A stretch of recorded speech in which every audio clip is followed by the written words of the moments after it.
So, Ben, it's disappointing result considering the endeavour that the lads put in there. What did you make of this afternoon's affairs? If we'd have done what we did second half, how you build pressure, we'd have got something. I think they're the facts. We didn't do that. We give them a head start again.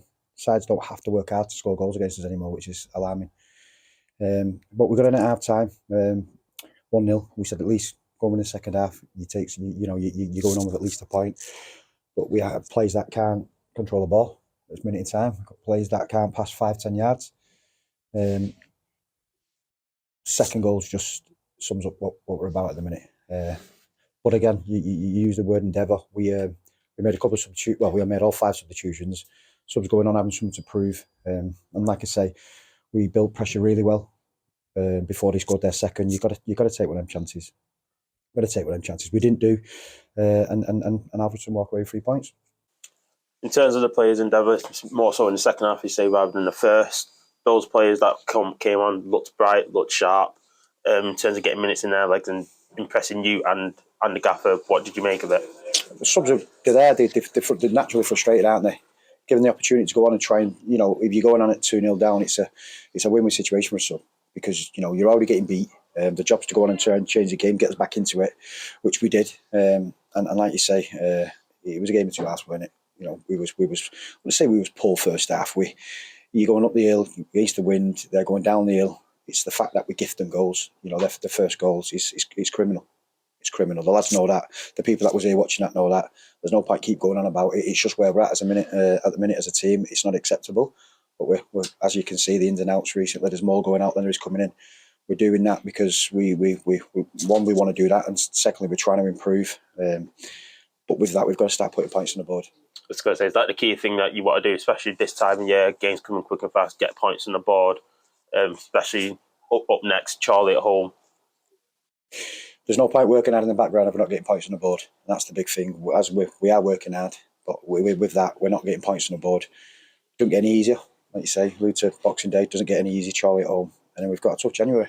But we've just finished with we've got to roll our sleeves up now. We're in a fight, and we have to try and win that fight. And whatever it takes to do that, me and the gaffer are on board with that. It's the people in and around us are up for it as well, and we think they are. And at no point do we accept or think given the right to win any game of football. It's so hard at this level of football at the minute. So every man you speak to, you look at the odd result 4-5-0 like Kiddy did to us last week. But yes, Kiddy, it's never easy. You've got to work so hard and concentrate for all the game. With us, we're not. We're concentrating for large proportions of the game. And then when we switch off, we're getting punished at every opportunity. And I know the same managers will say the same things. When you're at the bottom, it's tough. Nothing goes for you. But you have to earn your own luck, which we're not doing at the minute. But again, we'll walk away. And at no point are we disappointed with the performance. Massively disappointed with the result. But like you say, second half, we look like a side that is trying to do the right thing. But trying to do the right thing clearly not work for us at the minute. Gaffer mentioned it last week about the league almost being split into 3. Yeah. You've mentioned just there you want to be top of this kind of like mini league. How soon do you want to be top of that mini league? Yesterday. Now whether that's going to happen or not overnight, it's not. But we're under no illusion how tough it's going to be. And we've just said it. We've had Clarkey with us as a player. We've had Ackers with us for 4 or 5 years. Campbell, the people we surround ourselves know we're fighters.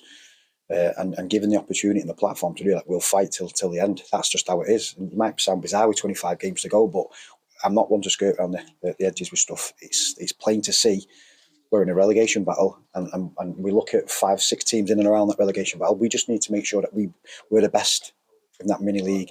And people listening to this and watching it will be like, not from the towel. The reality is we are where we are. We've got to do everything in our will to get out of that. And then last but not least, the fans that were in attendance this afternoon, words for them? Gutted for them. We always are. We've alluded to it all season. Unbelievable fans, and for us to get more numbers and more supporters, we have to win games of football. But again, clapped off. They're unbelievable. I won't be clapping us off today. Not that we was bad, but it gets to a point where you don't deserve to be clapped off. People start to question people's work rate, people's application. I don't think that's where we're at. But the supporters keep coming in the numbers every single week. And that's what I always say. That's what real supporters do. They support you through the good times, and they get even better through the bad times because we need them.